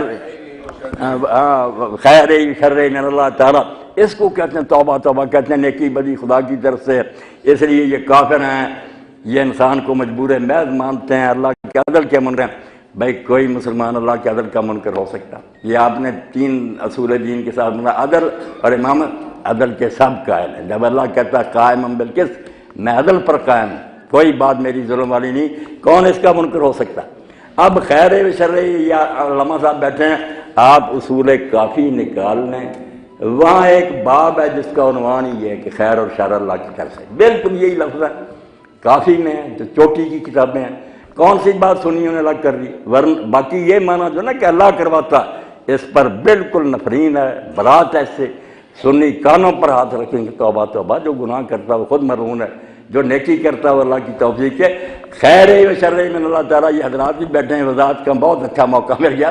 اس کا مطلب ہے کہ دنیا میں جو برائی ہو رہی ہے، نیکی ہو رہی ہے نا، یہ اللہ کے کنٹرول سے باہر نہیں۔ یہ نہیں کہ اللہ کو لوگوں نے بے بس کر دیا اور وہ ان کو روک نہیں سکتا، مطلب یہ ہے کہ اگر وہ نہ کرنے دینا چاہتا، انسان کو مجبور بنا کے رکھتا، تو کوئی انسان گناہ نہیں کر سکتا، مگر اس نے چونکہ خود آزادی دی کہ تمہیں میں نے فعل مختار بنایا، اما شاکرا و اما کفورا، جو چاہے شکر گزار بنے، جو چاہے نہ شکرا۔ تو یہ دن خیر و شر اللہ کی طرف سے، یعنی یہ اختیار اللہ کی طرف سے میرا۔ میں اگر برائی کرنے گالی دیتا ہوں، اگر اللہ نے مجھے طاقت نہ دے گی ہوتی بولنے کی، میں کس طرح گالی دے سکتا ہوں؟ اور اگر نیکی کرتا ہوں، یہ طاقت بھی اللہ نے دی ہے، آگے استعمال بندے کا اپنا۔ سنی بھی یہی کہ وہ کبھی نہیں کہا کہ اللہ کرواتا، ایسا اس کا کوئی عقیدہ نہیں، اختیار اللہ کی طرف سے ہے، اس کے قابو میں ہے۔ اب اگر برائی کو شخص کرتا ہے، اس کے لیے کیا ہے؟ اللہ کا اصول تخلیہ، کہ راستہ چھوڑ دیتا ہے، نولی ما تولی، جدھر کو وہ دفع ہونا چاہتا ہے ہم اس کا راستہ چھوڑ دیتے ہیں، روکتا نہیں۔ روکنا چاہے روک سکتا، وہ کہتا ہے اگر میں چاہوں ساری دنیا کو ولی بنا دوں، مگر پھر اختیار کیا ہوگا، امتحان کا کیا بنے گا؟ میں نے چھٹی دے رکھی، تو جدھر جانا چاہتا ہے راستہ چھوڑ دیتا ہے۔ نیکی کرنا چاہے تو اس کے لیے توفیق ساتھی بن جاتا ہے، اس کی مدد کرتا ہے، نیکی میں توفیق دیتا ہے، بدی میں صرف یہ کہ اس سے اگر وہ ہو جاتا کہ کرتا ہے تو کر رہے، پھر انجام تو دیکھ لے گا۔ یہ معنی ہے خیر شرعی میں اللہ تعالیٰ کا کہ نیکی اور بدی دونوں کے لیے اختیار جو ملا ہوا نا، یہ ہم نے اللہ سے چھین لی نہیں، یا نہ اس کو بے بس کر دیا۔ وہ نیک و بد دونوں کو چاہے تو جکڑ کے رکھ سکتا، اگرچہ ایسا کرتا نہیں۔ یہ اگلا سوال جو ہے، یہ سوال تو کم لیکن کسی شیعہ کی طرف سے شکوا جاتا ہے، شکوا نہ کریں کہ اہل سنت علماء غالیوں اور نصیریوں کے عقائد کو پڑھ کے اور وہ سمجھتے ہیں کہ یہ شیعوں کے عقائد ہیں۔ بالکل اس میں کوئی شک نہیں، بہت سے لوگ نا چند لوگوں کی برائی سارے گروہ کے ذمہ لگا دیتے ہیں، جو ایسے غالی اور بے دین لوگ ان کا سارے شیعوں پر کیوں الزام لگانا؟ ویسے یہ بات آپ مانیں گے کہ زیادہ جو لوگ ہیں نا شیعہ، ان میں ذاکر لوگوں نے غلو پھیلا دیا۔ یہی ہے کہ اللہ تعالیٰ جو ہے نا بس برائے نام ہے، اب علی ہے ساری دنیا کے مشکل سے حاضر ہے، یہ بات آپ کو ماننی پڑے گی۔ وہ نصیریوں والا عقیدہ پھیلا دیا ہے اور زیادہ لوگوں میں وہ رچا ہوا ہے، اس کا انکار نہ کرے، مذہب میں نہیں ہے۔ اگر کہنا شیعہ مذہب نہیں، ویسے پاک شیعہ مذہب کی کتابوں میں جو توحید بیان ہوئی سنیوں کو اس کی ہوا بھی نہیں لگی، ایسی پاک توحید ہے، مگر افسوس یہ ہے کہ یہ بھی اس پر قائم نہیں رہتے۔ ایک طرف تو ہے کہ قیامت کو بھی اللہ نظر نہیں آئے گا، واقعی کہتے ہیں وہ غیر مری اگر نظر آ جائے تو مجسم ہو گیا، مگر پھر کہتے ہیں کہ علی خدا ہے۔ بھائی ادھر کہتے ہو نظر ہی نہیں آ سکتا، ادھر ایک شخص نظر آ رہا ہے، پیدا ہوا ہے، قبر بنی اس کی، اولاد ہوئی ہے، اس کو کہتے ہیں کہ اس کی شکل میں اللہ ہی کا۔ یہ بے ایمان کچھ ہیں، یہ تو آپ کو ماننا پڑے گا۔ ٹھیک ہے مذہب اس میں قصوروار نہیں، میں صاف کہتا ہوں مذہب شیعہ کا اس سے تعلق نہیں، لوگوں کی اپنی گمراہی۔ یہ ہمیں بھی کتنے لوگ ہیں سنیوں میں کہتے ہیں کہ بندے کی شکل میں سارے خدا ہی چلے پھرتے ہیں، کتے فتح محمد، کتے رام داس، یہو قدیمی شور نٹ گیا دونوں دا جھگڑا نکل پیا کچھ اور میری بکل دے وچ چور نہیں، کیا کریں گمراہ ہر گروہ میں۔ وہ کہتے ہیں کوئی بھی ہندو بن کر رام داس ہے، مسلمان بن کر فتح محمد ہے، اصل میں آپ ہی اندر توبہ توبہ، کیا کریں، ہر جگہ بیماری پھیل گئی۔ مگر مذہب کو آپ بدنام کریں، نہ سنی مذہب میں یہ باتیں، نہ شیعہ مذہب میں، مذہب پاک ہے، بالکل سارے گروہ جو نا توحید پر قائم ہیں، سمجھتے ہیں، مگر اس کے لیے پیچھے جانے کی ضرورت ہے۔ یہ چھوٹی موٹی کتابیں نہ پڑھا کریں، جو اصل کتابیں ہیں وہ پڑھا کریں، اس سے پتہ چلتا کہ اصل دین کیا ہے۔ آج پہلے راستے میں آ رہا ایک بچے نے پوچھا کہ یہ دہریے جو ہوتے جاتے ہیں لوگ، میں نے کہا اس کے لیے حضرت امام صادق علیہ السلام ہزاروں ان پر رحمت اللہ کی، ان کا ایک جواب بھی کافی ہے۔ امام سے ایک دہریے نے بات کی کہ خدا کوئی نہیں، نہ کوئی آخرت ہے، آپ نے ایک ایسی دلیل دی جس کو کوئی شریف آدمی جٹلا نہیں سکتا۔ امام علیہ السلام نے فرمایا ہم نیکی کرتے ہیں، آپ لوگ برائی کرتے ہیں، اگر آپ کی بات سچی ہے کہ مر کر مٹی ہو جائیں گے تو ہم جو نیکی کرنے والے ہمارا کوئی بگڑے گا، آپ بھی مٹی ہو گئے ہم بھی ہو گئے، اور اگر ہماری بات سچی نکل آئی کہ اللہ ہے، حساب کتاب ہے، جنت، تو آپ کا پھر کیا بنے گا؟ اس نے کہا امام یہی بات کہا۔ آپ نے فرمایا خطرے سے خالی راستہ کون سا جس پر ہم چل رہے ہیں کہ نیکی کرتے رہو، چلو مر کر مٹی ہو جائے، نہ آپ کو کچھ ملا نہ ہمیں کوئی نقصان ہوا، اور اگر نکل آیا اللہ اور حساب کتاب، پھر آپ کا کیا بنے گا؟ یہی جسٹس منیر کا حال ہوا تھا، وہ بھی ڈریا تھا اندر سے، مرنے کے وقت اس نے کہا منظور قادر سے کہ یار میں تو اللہ کو مانتا نہیں تھا، اب کیا بنے؟ دیکھیں اتنا بڑا چیف جسٹس تھا، تو منظور قادر نے کہا جج صاحب عدالت کے رحم و کرم پر چھوڑ دیا جائے تو گستاخی معافی مل جاتی، اب آپ کے لیے اور کوئی چارہ نہیں، آپ آخر وقت میں اس کے رحم و کرم پر چھوڑ دے، شاید رحم فرما دے۔ تو یقین جانیں ابو الکلام آزاد رحمۃ اللہ نے بڑی اچھی بات کہی تھی کہ اس زمانے میں الحاد اور ذریعت پھیل رہی ہے، جدید تعلیم کی وجہ سے لوگ بچے جن کے ذہن خراب ہو رہے ہیں، انہوں نے اس وقت حوالہ دیا تذکرہ میں کہ جس شخص نے ائمہ طاہرین امام محمد باقر علیہ السلام اور امام جعفر علیہ السلام کے مناظرے پڑھے ہیں نا اپنے وقت کے دہریوں سے، جو احتجاج میں تبرسی نے لکھے، وہ کہتے ہیں اس کو یہ دہریت نقصان نہیں پہنچا سکتی، جتنا جی چاہے فلسفہ اور منطق پہ گمراہ نہیں ہو سکتا۔ اماموں نے بنیادیں ایسی قائم کر دی، اس وقت جواب بھی ایسے دیے دہریوں کو۔ تو آپ سارے نا سنی شیعہ دونوں کی کتابیں پڑھیں، ماشاءاللہ نور ہی نور ہے، کہیں کوئی خرابی نہیں نظر آئے نا کوئی خرابی، مجھے ٹیلی فون کر دینا یا یہاں بلا لیں امین صاحب، میں حل کر دوں گا کہ اس روایت کا مطلب یہ ہے سنی بھی کافر نہیں مرنا چاہتے، آپ بھی نہیں مرنا چاہتے، سب اللہ کے رسول کے عاشق ہیں، دیوانے ہیں، بس درج مسلم مقام مصطفیٰ آبرو ماز نام مصطفیٰ، اس سبب کو پلے بانے کہ سنیوں شیعوں سب کے سینہ میں محمد عربی صلی اللہ علیہ وسلم کا ڈیرا ہے، اور اس نسبت سے ہی ہماری اللہ کے ہاں کوئی عزت ہے، ورنہ کوئی اللہ کا رشتہ دار نہیں۔ اس نسبت کا لحاظ کریں، بہت محبت کریں اس وجہ سے کہ یہ بھی حضور کے ماننے والا ہے۔ ایک پھول کی آپ پتیاں، بالکل شیعہ اگر میرے سامنے، اس میں سے مجھے حضور کی خوشبو آ رہی، میرے آقا کا نام لیتا ہے، سنی بیٹھا ہوا ہے، بریلی بیٹھا ہوا، باقی مسئلے جو چاہے کرے، جب حضور کا نام آئے گا وہ جان قربان کرنے کے لیے ہوگا۔ تیرے نام پر کروں جہاں فدا، نہ یہ جہاں فقط دو جہاں فدا، نہیں اس سے بھی میرا جی بھرا، کروں کیا کروڑوں جہاں نہیں۔ اللہ کے رسول کی شان اور مرتبہ کو کم ہے، اللہ کے لیے اس نسبت کو پہچانیں اور اس کا لحاظ کر کے ہر کلمہ گو کے ساتھ محبت کریں۔ خارجی جن کے بارے میں میں نے عرض کیا کہ علی علیہ السلام کو کافر کہتے تھے، فرمایا نہ مسجدوں سے روکوں گا، نہ وظیفہ بند کروں گا، نہ تمہارے ساتھ جنگ کی ابتدا کروں گا۔ اور لوگوں نے جب ابن ابی شیبہ لکھتے ہیں صحیح سند کے ساتھ پوچھا یہ مشرک ہیں؟ تو کافر کیا فرمایا شرک سے تو بھاگے. انہوں نے کہا کیوں اس کے ساتھ تم نے صلح کی؟ کہا منافق ہیں. فرمایا منافق اللہ کو یاد نہیں کرتے، بہت کم یاد کرتے ہیں. ان کی مسجدوں میں جا کے رات کو دیکھو تہجد کی نماز میں شاید کی مکھیوں کی طرح بن برات اللہ کو یاد کر رہے ہیں. تو فرمایا کیا ہے؟ فرمایا اخواننا بغاونا، ہمارے بھائی ہیں، پھر میرے خلاف بغاوت انہوں نے کر لی ہے، کافر نہیں ہو گئے. ان ائمہ کا لحاظ کرو جنہوں نے اپنے ایسے دشمنوں کو جو کافر کہتے تھے انہیں بھی مسلمانہ. یہ تو اچھے بڑے حضور کا نام لینے والے اہل بیت کا. اس بات کو اگر آپ نے میری زبان سے سن کر مان لیا نا تو آپ کر میرے دل میں یہ بیٹھ گئی تو اتحاد امت کی راہ ہموار ہو جائے گی. اور اگر دلوں میں یہی بیٹھا رہا نا کہ سنی یہ کہتے ہیں سنی یہ، جیسے سوال کیے نا میں کہتا ہوں ایسے اور بھی ہیں نا سنیوں کے بارے میں پوچھ لیں، میں وضاحت کروں گا. نہ وہ خدا کو جسم مانتے ہیں، نہ کوئی انسانوں کی طرح مانتے ہیں. لیسا کمثلہ شیء، اس کی مانند کوئی شے نہیں. احد ہے وہ یکتا اور بے مثال. کون سنی اس کا منکر ہے؟ سنی سنائی باتوں پر رہا. ایک بات جس کی وضاحت میں خود ہی کروں، ہمارے اہل سنت کے بزرگ جو نا صدیوں سے یہ لکھ جاتے ہیں کہ شیعوں میں ایک مسئلہ بدا کا ہے. اب بدا ہے تو بڑی گندش ہے کہ کسی کو نئی بات سوجے، پہلے علم نہیں تھا، اب پتہ چلا کہ یہ بات تو غلط ہے، یہ صحیح، یہ اللہ کے لیے ماننا. اگر لفظوں پر رہیں خود شیعہ عالم بھی مانتے پھر تو اللہ تعالیٰ جاہل ہوا کہ پہلے خبر نہیں تھی میرا. نہیں، وہ لعنت بیچتے ہیں کہ اگر یہ مطلب لیا جائے تو ہم 1000 مرتبہ اس پر لعنت بات، ایسا بدا نہیں ہم مانتے. اب لفظ بدا کا آ گیا، مگر جب لکھا نا علامہ احسان علی زیر وغیرہ نے کہ اصول کافی میں بدا ہے، اللہ کو علم نہیں ہوتا. میں نے کہا یار آگے ہی لکھا ہوا کہ امام علیہ السلام سے پوچھا کہ اللہ کو کوئی نئی بات سوچیے، جو پہلے انہوں نے کہا جو یہ کہے وہ اسلام سے خارج ہے، کافر ہے. اللہ کا علم ازلی اور قدیم ہے، وہ ہمیشہ سے جانتا ہے ہر چیز، کوئی نئی بات سمجھ میں نہیں آتی. اب بات کیا تھی؟ سنی اس کو کہتے ہیں تقدیر معلق، کہ اللہ تعالیٰ نے کچھ چیزیں پینڈنگ رکھی ہوئی ہیں کہ جو آدمی صدقہ کرے گا اس کی عمر بڑھا دی جائے گی، جو والدین کے ساتھ نیک سلوک کرے گا اس کی عمر میں اضافہ ہو. یہ نئی بات نہیں سمجھ میں آئی، پہلے لکھ رکھا ہے کہ اگر صدقہ کر دے گا تو یہ ہو جائے گا. اس لیے کشمیر کے ایک راجہ نے پوچھا ایک مسلمان عالم سے کہ تقدیر بدل جاتی ہے؟ آپ بھی سمجھ لیں.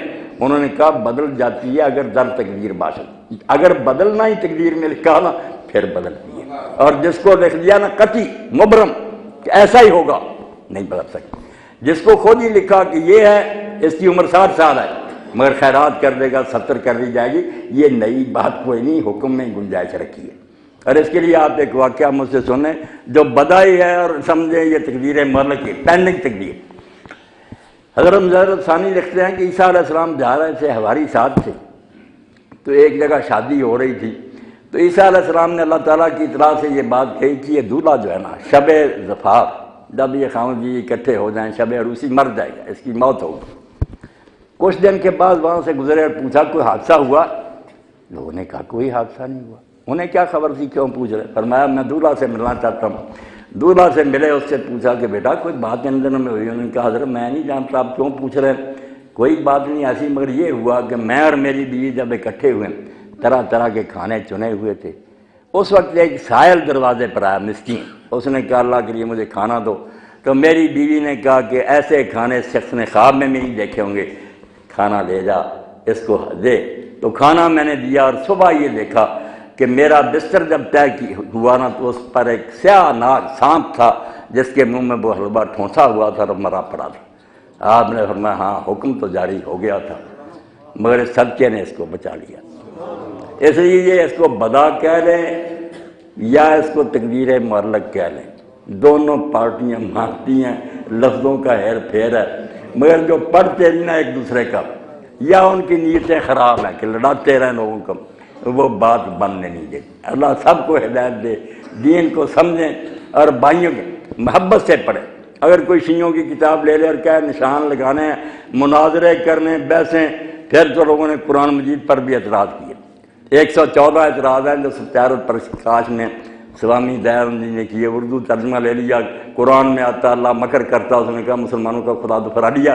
اب اعتراض کرنے پر آ جائیں ہر بات پر ہو، نیت نیک ہو تو صحیح طریقہ سے سوچیں اور شیعہ سے ہی پوچھ رہے ہیں یار تمہاری کتاب میں یہ تم کیا کہتے ہو، جو مانا وہ بتائیں، آپ کو پتہ چل جائے گا. یہ تو بہت اچھی بات. سنیوں کا بھی آپ کو کوئی نظر آئے نا بخاری مسلم تو میری طرف آپ رجوع کر لیں، میں آپ کا خادم ہوں. میں حل کر دوں گا، آپ خود کہ واہ سبحان، یہ تو بات ٹھیک ہی ٹھیک ہے۔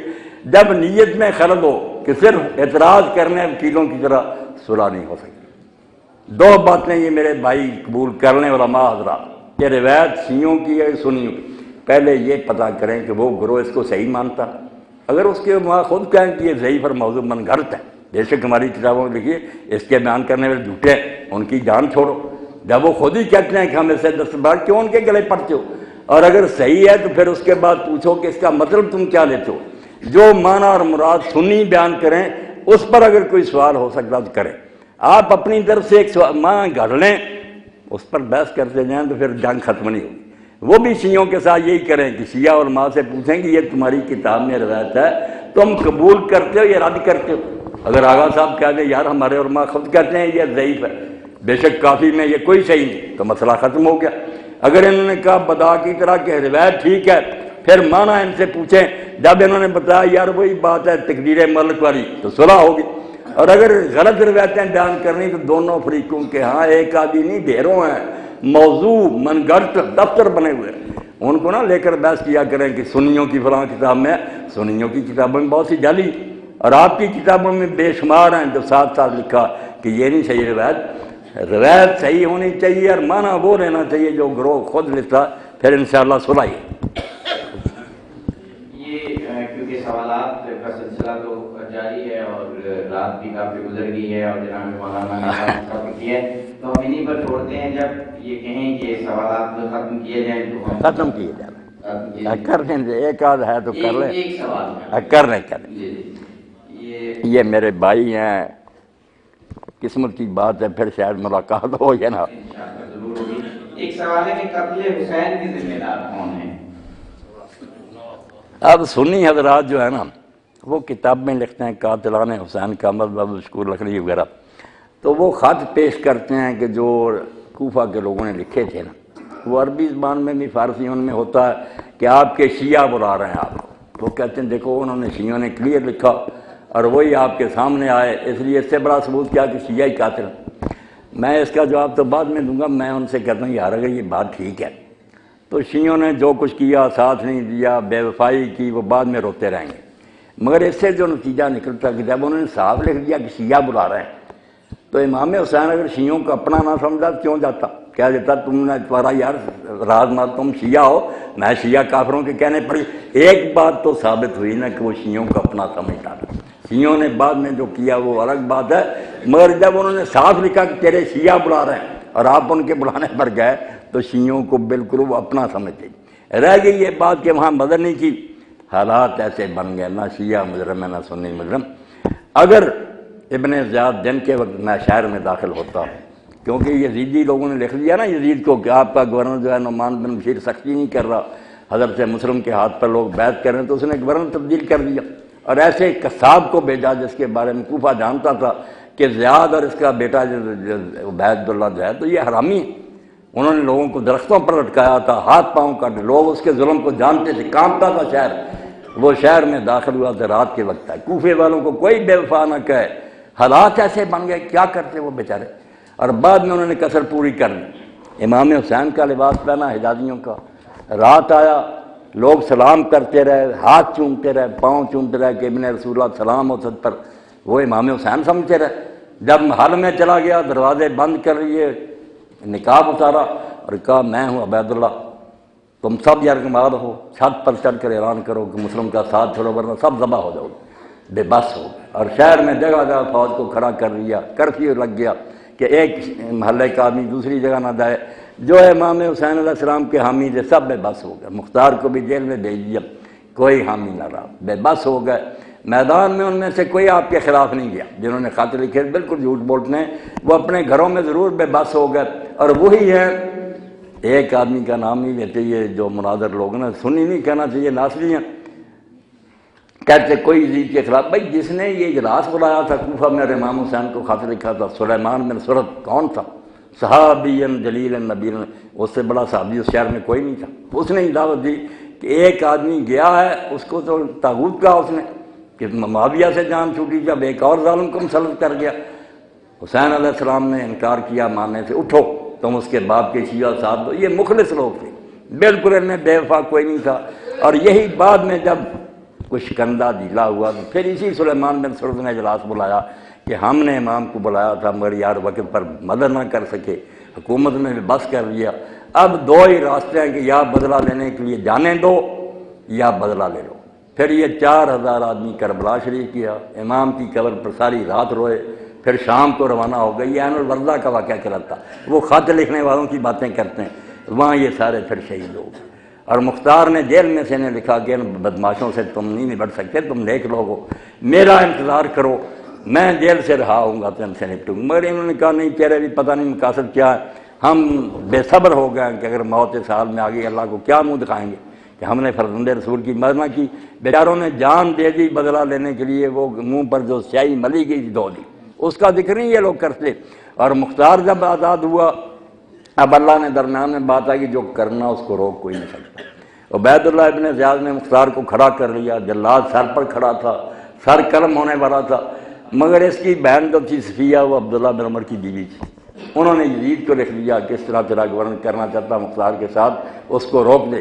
اب وہ چاہتا تھا کہ پہلے ہی مجھ سے برا کام ہو گیا, کچھ نہ کچھ احسان کروں. حضرت عبداللہ بن عمر کی سفارش پر اس نے قاصد بھیج دیا کہ مختار کو تو نے کچھ نہیں کہنا. جلاد تلوار چلانے لگا تھا مگر تقدیر کچھ اور کہتی ہے. اس نے کہا اچھا میں بے بس ہو گیا ہوں, مگر 3 دن کے بعد شہر میں نہیں دیکھنا چاہتا. موقع مل گیا, مکہ تک مختار پھر اعلان کرتا گیا کہ فرزند رسول کے انتقام کے لیے اٹھو, ورنہ تم قیامت پہ پیغمبر خدا کو منہ نہیں دکھا سکتے. دنیا اٹھ کھڑی ہوئی, اور اس نے پھر اللہ سے یہ وعدہ لیا کہ اللہ مجھے اتنی مہلت دے دینا کہ اس زمین پر قاتلان حسین میں سے کوئی زندہ پھرتا نظر نہ آئے, پھر بے شک موت دے دینا. چن چن کر اس نے مارے, ان کے ہاتھ پاؤں کاٹے, پانی مانگتے رہے. اس نے کہا, امام حسین علیہ السلام نے بچے کے لیے پانی مانگا, تم نے اس کا حل رکھنے کی مجھ سے کس منہ سے پانی مانگا. بڑی موت مرے سارے, ان کے مکان گرائے جو بھاگ گئے تھے. بعد میں جب اس کی موت کا وقت آیا, مصعب بن زبیر نے اس کے خلاف چڑھائی کر دی. ساتھی آہستہ آہستہ ساتھ چھوڑ گیا, قلعے میں محصور ہو گیا, رسد بند ہو گئی. آخر میں اس نے خوشبو لگائی جو میت کو لگائی جاتی ہے, کفن پہنا, میدان میں آ گیا. اس نے کہا مصعب, میں نے جو اللہ سے وقت لیا تھا نا کہ قاتلان حسین زمین پر نہ چلتے, اب ان میں سے کوئی نہیں رہا, اس لیے مجھے زندگی کی خواہش نہیں, میرے ساتھ جو کرنا چاہتے ہو. بڑی جوان مردی سے اس نے موت قبول کی. اب شیعہ ناراض ہے کہ وہ شیخین کی محبت تھوڑی سی اس کے دل میں دی, سنی ناراض ہے کہ اس نے یزیدیوں کو ختم کیا, اس بیچارے کو صلہ کوئی نہیں ملا. دونوں طرف سے نہ ناراضگی ہے. حالانکہ اس نے جو کچھ کیا, ابن کثیر کہتا ہے یار مسلمانوں کے دل میں جو رنجش تھی اس کو تو اس نے ٹھنڈا کیا. سارے مسلمان رو رہے تھے کہ حسین علیہ السلام کے قاتل پھیر رہے ہیں, ختم کر کے مرا. اللہ کی بے شمار اس پر رحمتیں ہوں. لوگ جو جی چاہے کرتے ہیں, کیا کریں گے, شیعہ سنی کشمیر نے اسلام کو بہت برباد کیا. اب وقت نہیں, ہنود اور یہود کے مقابلہ میں ایک ہو جاؤ, ورنہ تمہاری داستان تک بھی نہ ہوگی داستان. یہ حضرت گرامی ظاہر ہے سارے سوالات تو اکوموڈیٹ نہیں کیے جا سکتے. جتنے سوالات ہیں واقفان حال یہ بتا دیں کہ جو مولانا کی سائٹ بتائی ہے alkitab.com, اس پر ان سوالات کے جوابات موجود ہیں. اور یقیناً سائٹ میں ضرور ایسی کوئی وہ فیسلٹی ہوگی کہ جو آپ سوال بھی ڈال سکتے ہیں. نمبر بھی کاشف بیشک دے دیں, نمبر بھی دے دیں جب بھی چاہے دوسرا پوچھیں. یہ مولانا صاحب ٹیلی فون پر, جناب مولانا اسحاق مدنی صاحب ٹیلی فون پر جمعرات صبح 9 تا 12 بجے سوالات کے جواب دیتے ہیں. فون نمبر میرے پاس ہے, آپ لے سکتے ہیں. اور پھر ملاقات کے لیے اگر ٹائم سے لینا ہو تو وہ بھی لیا جا سکتا ہے. یعنی آپ جو بڑی خوشی ہوگی, اللہ سب کو خیریت ہے. جی نوٹ کر لیجیے 0300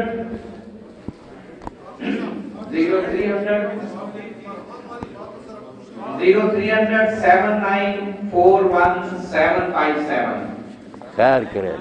7941 یہ میں دوبارہ بولتا ہوں 0300 7941 757. خیریت سے رکھے اللہ آپ سب. اور دوسرا نمبر بھی نوٹ کر لیجیے 041 8541 881. اور یہ جمعرات صبح 9 تا 12 بجے آپ سوالات کے جواب دیتے ہیں. جو سوالات رہتے ہیں میں چاہتا ہوں کہ وہ پھر فون پر آپ کر لیجیے اور وہ کلیئر کر لیجیے. جی میں جناب مولانا آغا شیخ شفا نجفی صاحب سے گزارش کروں گا آخر میں مختصر سی دعا میری ایک گزارش ہے کہ میں نے شیعوں کی کتابیں تو پڑھی نہیں تھی، سنیوں کی سنت سے ملے وہ آپ سے ملے تو پتہ چلے کہ سب ائمہ اہل بیت کی تعظیم کرتے ہیں. میں نے نقوی صاحب سے سنا وہ ایک جلسے میں تو انہوں نے کہا یار میں جب سے مجلس میں شامل ہوا ہوں علماء کی متحدہ میں اہل سنت کے مدارس میں گیا اور مجھے پتہ چلا کہ وہ بالکل اہل بیت کے خلاف نہیں، ان کو اسی طرح مانتے ہیں جس طرح ہم مانتے ہیں. صرف طریقہ تھوڑا بہت اختلاف اس میں ہو سکتا. تو ایک تو اختلاف بری شے نہیں، مخالفت بری شے کہ دشمنی بنا لیا جائے. اور دشمنی کی یہی بات ہے کہ آپ ہمارے ساتھ نماز نہ پڑھیں، ہم آپ کے ساتھ نہ پڑھیں، جنازوں میں شریک ہوں، رشتے ناطے چھوڑ دیں. یہ پھر امت کی بربادی کا سبب ہوگی. اگر آپ جو کچھ سمجھتے ہیں اس کو اپنے ذہن میں رکھیں، اس کا اظہار بھی کریں طریقہ سے، دوسرے بھی کریں، مگر امت کی جو وحدت ہے، ان کا جو اتفاق اور اتحاد ہے، اس کو نقصان نہ پہنچے. اس کے لیے آپ ذرا پیچھے جائیں. میں آپ حضرات کی ذہنی مناسبت کی بنیاد پر امیر المومنین علیہ السلام کا حوالہ دوں گا کہ امت کے اتحاد کی خاطر آپ نے کتنی قربانیاں دی. سب سے پہلے تو رسالت مآب علیہ السلام کے بعد جب خلافت منعقد ہوگی تو یہ نجران میں تھا ابو سفیان، وہاں سے آیا تو اس نے جب دیکھا کہ یہ ابو بکر خلیفہ ہو گئے تو ان کے دوست سے زمانہ جاہلیت سے رسالت مآب علیہ السلام کے چچا حضرت عباس ان کے پاس گیا. یہ واقعہ جو میں عرض کر رہا ہوں اس احسان کو امت بلا نہیں سکتی کہ علیہ السلام نے اس وقت کس دیانت کا مظاہرہ کیا اور امت کی وحدت کا. حضرت عباس کو ساتھ گانٹا کہ یہ کون ہے جو بنو تیم کا آدمی ایک خلیفہ بن گیا. ہم عبد المناف کی اولاد جب مر گئے تھا تو قریبی اٹھے آپ حضرت علی کو کھڑا کریں اور میں اس کی حمایت کے لیے مدینہ کی گلیوں کو سواروں اور پیادوں سے بھر دوں گا. آپ اندازہ کریں اگر یہ سازش کامیاب ہو جاتی تو اسلام مدینہ میں ہی ختم ہو جاتا. اور جب حضرت عباس بھی اور یہ ابو سفیان دونوں رسول حضرت علی علیہ السلام کے پاس آئے اور یہ پیشکش کی کہ آپ ہر لحاظ سے زیادہ حقدار ہیں، آپ اٹھے، تو آپ نے فرمایا کہ ابو سفیان میری حمایت کے لیے جو سوار اور پیادے آئیں گے وہی ہے نا جو میدان بدر اور میں رسالت مآب کے خلاف آتے. تو میری حمایت کے بہانے چاہتا کہ وہی اسلام کے دشمن دوبارہ مدینہ میں آ جائے، نہ ابو بکر رہے نہ میں رہوں اور اسلام یہی تباہ ہو کر رہ جائے. میں تیری اس سازش کا شکار نہیں ہو سکتا. قرآن مجید کے بیان کے مطابق انبیاء علیہ السلام میں اختلاف ہو جاتا تھا. حضرت داؤد علیہ السلام اور حضرت سلیمان علیہ السلام دونوں پیغمبر ہیں، باپ بیٹا. تو سورہ الانبیاء میں اللہ کہتا ہے کہ ایک قوم کی کھیتی میں بکریاں رات کے وقت چڑھ گئیں اور یہ مقدمہ حضرت داؤد علیہ السلام کے سامنے آیا. وہ اس وقت حاکم وقت بھی تھے. تو انہوں نے جو فیصلہ کیا وہ اللہ نے اس کو درست نہیں مانا. ففہمنا سلیمان علیہ السلام کو اللہ نے صحیح بات سجا دی، مگر تعریف دونوں کی وہ کلن آتینا حکم و علما کہ سب کو ہم نے علم اور حکمت دیا تھا. باپ کو بھی دیا تھا اس کو، مگر فیصلہ سلیمان علیہ السلام کا درست نکلا. پیغمبر ہوتے ہوئے ایک معاملہ کے سمجھنے میں باپ اور بیٹے کا دونوں نبیوں کا اختلاف ہو گیا. اس لیے اختلاف سے نہ گھبرائیں، یہ اس کائنات کی رونق رہے گا. یہ اللہ تعالیٰ کی دی عقل کا استعمال ہے، اس سے ناراض نہیں ہونا چاہیے. بالکل ٹھیک ہے. بری بات صرف یہ ہے کہ اس اختلاف کو جو دیانتداری سے ہو سکتا ہے مخالفت اور مخاصمت کا ذریعہ بنا لیا جائے، دشمنی آپس میں بیر. اور جیسے میرے ایک ساتھی کہہ رہے تھے کہ دشمنوں نے بھی صادق کہا، دشمن کوئی نہیں. بالکل یہ غلط باتیں ہیں. سب لوگ آپ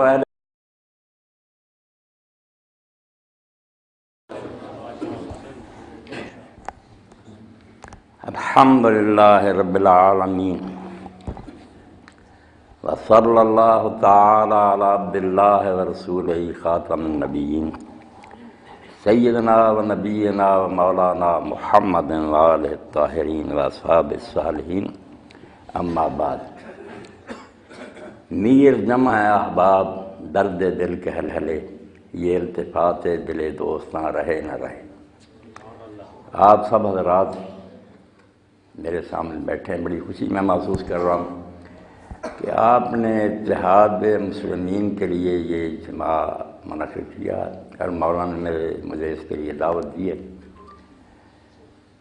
میں جب صبح کے وقت آنکھ کھولتا ہوں تو ائمہ اہل بیت علیہ السلام نے جو دعائیں سکھائی ہیں ان میں سے ایک دعا میں پڑھتا ہوں، الحمدللہ الذی جعلنی من امت محمد صلی اللہ علیہ وسلم ولم یجعلنی من سائر الامم، کہ تعریف ہے اس خدا کی جس نے مجھے محمد رسول اللہ صلی اللہ علیہ وسلم کی امت میں پیدا فرمایا، کسی دوسری امت میں پیدا نہیں کیا۔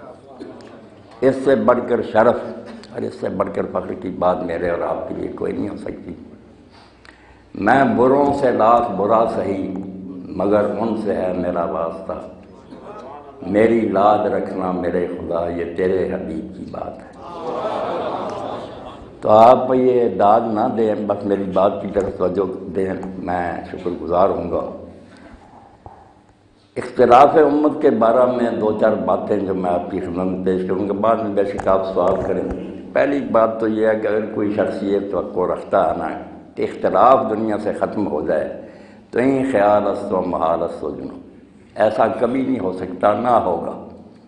دو باتیں ختم ہو جائیں تو پھر شاید اختلاف ختم ہو جائے۔ ایک تو لوگوں سے عقل چھین لی جائے کہ سوچنا چھوڑ دیں، دوسرا اپنی بات دیانتداری سے بیان نہ کریں، دوسرے کی ہاں میں ہاں ملا دیں۔ ان دو صورتوں میں اختلاف ختم ہو سکتا ہے، ورنہ اگر یہ لوگوں کو آزادی دی جائے کہ ایمانداری سے غور و فکر کرو اور جس نتیجہ تک پہنچو اس کو بیان کرو، تو پھر اختلاف فطری بات ہے، یہ ختم نہیں ہو سکتا۔ آپ حیران ہوں گے کہ ہم عام لوگ تو گزار رہے ہیں